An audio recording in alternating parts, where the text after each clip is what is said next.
Саламатсыздар ма, құрметті көрермендер? Міне бүгін сіздермен бірге тауықтың етінен осындай керемет майлы емес, денсаулыққа зияны жоқ, тез әрі жылдам пісетін осындай тағам дайындайтын боламыз. Менімен бірге басынан аяғына шейін болуларыңызды сұраймын.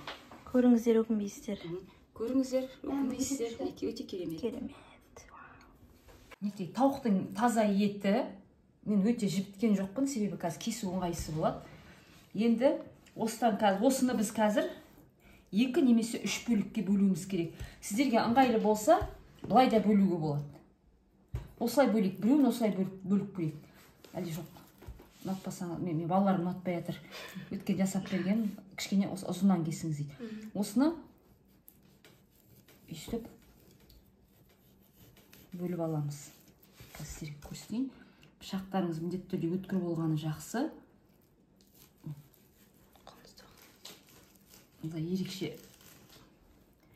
болсын деп жатырмын, кішкене қатталғанда әдейі өзім қатталып тұрмын, шамалы турау ыңғайлы болсын деп. Себебі қазір қозғалып кетеді қатты. Біреуін кесіп алдық. Енді тағы біреуін кесіп аламыз. 3 қылуға болады негізі. Ол өте жұмсақ болса кесуі қиын болады.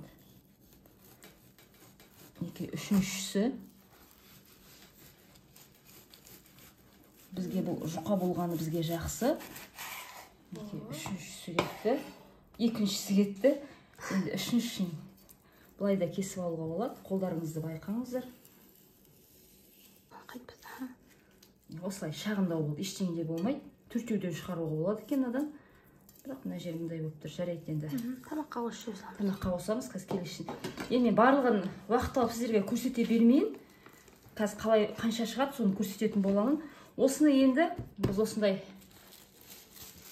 салафанмен бетін жауып өйстіп, енді ұрғыштар болады ғой, сондаймен ұруға болады. Менде енді көрсетуге ұят сіздерге. Үйімнен келген ескі осындай кішкентай балтам бар, мен ондай әлі алған жоқпын. Осымен бесімне деп ақырындап осылай ұрып шығамыз үшеуінде. Бізге осындай сыр қажет, осыны үккіштен өткізіп аламыз. Енді егер де болмай жатса, түскі астан қалған картоптарымыз болса, мысалы, сондайды езіңкіреп, кішкене күшті салуға болады, арасына қатып қалған заң жоқ. Мен ондай жасағаннан кейін, мен бүгін балаларға сырмен жасап берейін деп жатырмын. Мама бір рет жасағанда жұмыртқаны суға пісіріп, соны турап, уақыттап сумен де жасағам. Енді бүгін балаларға осылай. Бірақ сырмен күшті сияқты. Балалар сырмен жасаған. Мен сіздерге көрсетейін дегем жаңа. Әбетте қалған күршімде бартын кішкентай. Соны салып көрсетейін, картоптан көрсетейін десем, балалар өткенде жедік. Енді сырмен жектеп, сонымен бүгін осы сырмен жасап жатырмыз. Азды болады ғой? Аз болып жатса.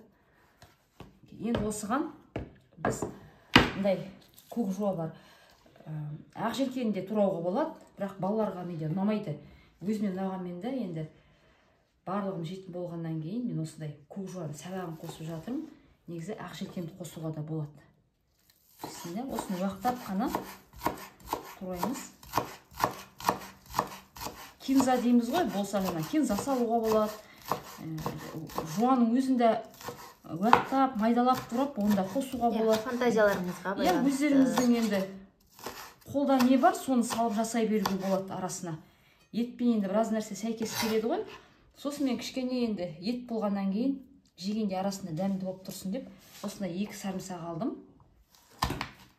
Енді болмай жатса, үйде осы дүкенге барып іздеп, үйтудің қажет жоқ. Осы бар нәрсені жасай беруге болады. Подписчиктер айтады, маман ажырған бар болса қосыңдар, жоқ болса керек емес деп айтады деп. Иә, мен солай айтам, себебі жоқ болып тұр, енді қалай жасаймын деп, мен подписчиктерім іздемесін деп, солай да жасауға болады деген сөз ол. Мен мазақтап жатсың ғой. Анау да жоқ, мынау да жоқ, сонда дым жоқ деп. Жұмыртқа пісіп салуға болады арасына. Мен қазір қаймақ қосайын деп тұрмын. Қаймақ бұнағы ұзын сөздің қысқасы жоқтан бар жасау. Енді мен сырға да қосып жасауға болады. Мен бұлай басқаша жасайын деп жатырмын. Сіздер енді осының проблемасы әлегі көп екен. Құрсын дейтін болсаңыздар, мынаған қосып жүруге де болады. Мен жай өзімше жеке жасап көріп жатырмын. Арасына май жағуға болады. Мысалы, мына еттің арасына май жағып бар болса, үстіне салуға болады. мен май жақпаймын, дүкеннің 20% қаймағы бар екен. Сонымен бірге 2 қасық салдым. Осыны жақсылап араластырып, тұз салайық. Міне шай қасықпен орта қасық тұз салдым. Егер де аз дейтін болсаңыздар, тағы да салып жүруге болады. Шай қасықпен жарты қасық салдым толтырып. Нан тұздаймыз ғой әлі біз қазір. Тауығымыз мүлдем тұзы көрмеді. Енді осыны қоя тұрайық, бұлар мына жаққа қарата. Енді осыған тұзымыздан тұздаймыз. Екі жағын кезек-кезек тұздап аламыз. Тұздаймыз ба? Бұрыштаймыз.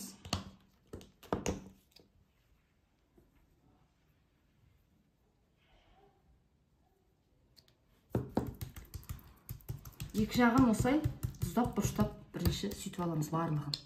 Достар, мамам тамақ істеп отқанда мен сіздерге ән шырқап Айназға ән айт десем, өсіп қалған қазір ыңғайсызданады айтуға. Екінші жағында солай. Әзілдеп отырмын. Ашу күтпей ма? Ашу болмайды. Енді көп, екінші жағына көп нетпеймін, азғантай ғана. Азғантай ғана, біраз бұл тұзы болмаса еттің дәмді болмайды. Иә, сондықтан да еттің тұзы болған жақсы. Еттен де жасауға болады. Бірақ тауықтың еті жеңіл, тез піседі, соған қызған мен енді өзім. Еще үйде 2 адам бар, тауықтың етіне көшіп кеткен. Негізі біз қазақтар етті өте көп жейміз. Шын мәнінде қызыл етті аптасына 500 грамм ғана жеуіміз керек. Ойбай, 500 грамм жей алмаймыз ғой біз. Аптасына 5 келі жейміз ғой бір адам. Қызыл етті көп жейтін әсіресе қазақтар ғой. Ол тікшек рагына алып келеді, өте көп тұтыну дейді. Сіздерге бір информация болсын, дәрігер ханымнан деп қой. Қызым дәрігер, сол айтып жатыр. Бірақ мен таңдамаймын, енді мен еттен етсіз өмір сүре алмайтын адаммын. Өзі де етті сілдейді. Иә, өзі де етті қатты жейді. Қазір тем более еттің көпке уақыты. Енді осыған жаңағы мінекей жасап қойған салмамызды осылардың үстіне жағып аламыз үйсін. Майда сары май болсын, үйдің, магазиннің, жаңа дүкеннің. Кейбіреулер майонезді қосады, иә? Майонезді қосады, кейбіреу.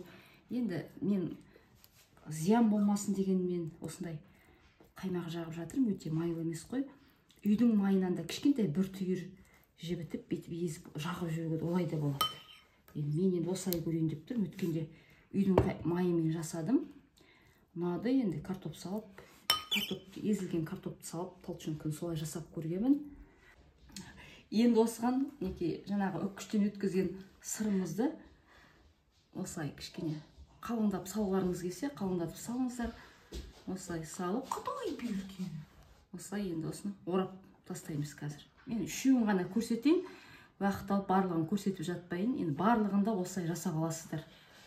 Енді кейбіреулер ренжиді ғой, видеоңыз ұзақ болып кетті деп, кейбіреулер айтады, түсінбей қалдық дейді. Сондықтан да видео ұзақ болып кетсе 2xпен де көруге болады. Енді осыны мінекей ораймыз. Менің қызым сиыр сал деп отыр, жанында отырып алып мінекей. Молынан болған жақсы көреміз ғой біз қазақты. Пицца істесе де осылай сырды көп салғанды қалайды. Сапалы сыр болса, зияны аз болады. Енді оған. Енді осыны бисмилла деп ораймыз. Осылай орып. Кіттай шашылады, енді ештеңе етпейді. Осылай орып. Өстіп. Басаймыз, келесісін ораймыз. Жаңа ұратындарыңыз жақсы болса күшті ғой. Мен жаңағыдай кішкене қиналам, алам, ертең алам, арғын алам деймін, сол ұмытып кетемін. Енді мінекей осылай түрлер әртүрлі болса да енді ештеңе де қылмайды. Ет енді солай болып тұр өзі. Тауықтың етін кішкене қаттырып алғаннан кейін турасаңыздар жақсы, бірақ жуып оны кішкене жібітіп алыңыздар. Себебі оны ұрған кезде мұз болғандықтан ол айырылып кетеді аралары. Осылай барлығын жасап аламыз. Астын табанын майлап алдық. Енді жаңағы рулет дейміз ғой, енді бисмилла деп осыларды осылай саламыз. Барлығын салып алып, духовкаға 180 градусқа 35-30 минутқа салып аламыз. Барлықтарыңызға сәлем. Бүгін біз сіздермен бірге маманың жасаған мынандай тамағын дайындататын боламыз. Бұл тамақты мама өте көп жасайды. Себебі біз оны жақсы көреміз. Осылай кесіп берейін саған. Маған особенно сырдың дәмін. Рулет сияқты. Сырный? Типа рулет қой. Сметанковый сыр деген дәмі прям супер. Әдем бұқылдап Бұның піскен. иісі. Пісуге бір 5 минут қалғанда бетіне осылай сыр себе салдым. Сеппесеңіздер де болады, бірақ балалар жақсы көреді.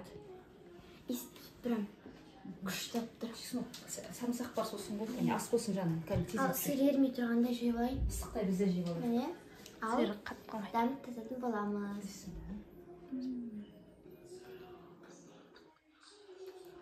Қазір жейсің онда. Күндегідей ме екен?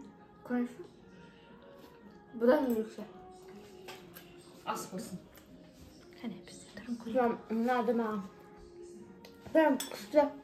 Жеңіл жасады еще дәмді. Көрермендер етті мұз болғанда кеспей ақ қойыңыздар.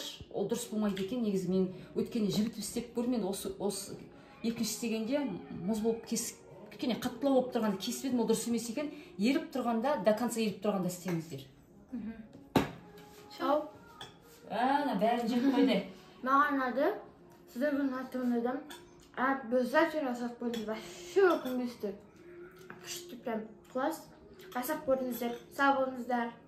Ал құрметті көрермендер, сіздермен бірге жасаған тауықтың етінен осындай керемет тағам шықты.